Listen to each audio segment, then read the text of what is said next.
Hi, I'm Anand Chowdhury from John F. Kennedy Middle School, and in this video, I want to show you guys how to solve a system of linear equations using substitution. So, let's get started. So as I said in my introduction, in this video, we'll be basically finding the solution to the system of linear equations using substitution.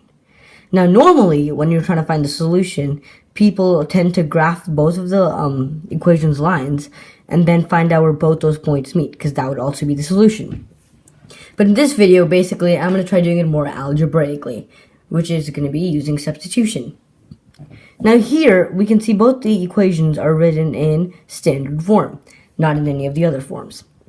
So I'm gonna make this in terms of x, the first value, so I can get a value of x. So let's get on into it. So I'm going to draw an arrow for the first one here. So if I were to want to make this in terms of x, I would subtract 2y from each side. So 2y from each side. So then it's going to be x is equal to 9 minus 2y. And that gives us a brief value of x. Now what we're going to do with this x is substitute this value of x into that. So basically, if you don't understand, let me just show you. So I'm going to make this arrow go here. I'm going to multiply 3 by this 9 minus 2y value. So 9 minus 2y plus 5y, and realize everything else stays the same. So now we're just going to multiply 3 within the whole thing, and that'll give us 27 minus 6y plus 5y is equal to 20.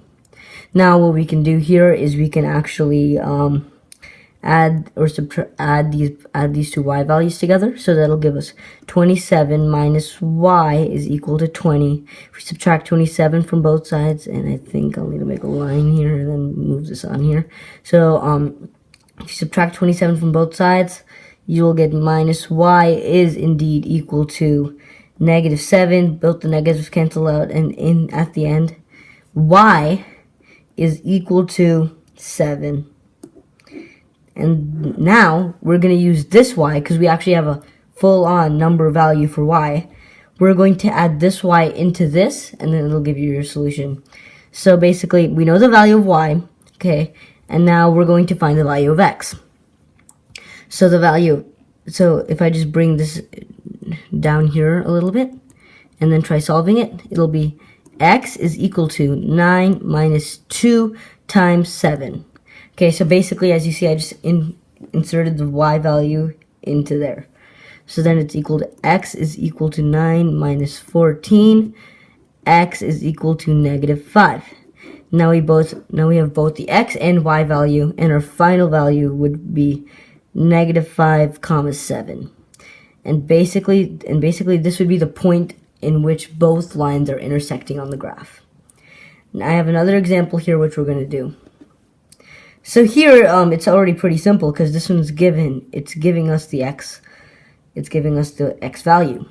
So I can actually solve it now. It helps me skip this extra step here of converting it into this form. So over here, it's giving us x is equal to 2y minus 4. And I can insert it here. So 2y minus 4 plus 8y is equal to 16.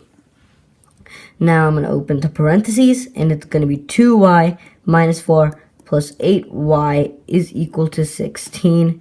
I can add both of these y values, so it'll give us 10y minus 4 is equal to 16. Add 4 on both sides, and it'll give us 10y is equal to 20. Divide by 10, y is equal to 2. Here we have our y value, and now we're going to insert this y value into this as we did last time. And this equation's going here, this equation's going to go all the way over here. And so basically over here, it's going to go x is equal to 2 times 2 minus 4.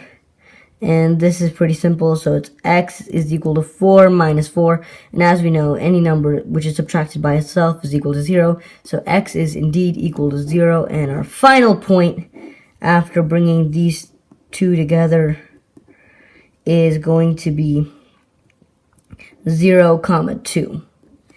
And as you see, using substitution is pretty simple. It just requires a few steps, and then you have your answer. So I hope this video helped you a little bit, and thank you for watching. Please like and subscribe, and bye.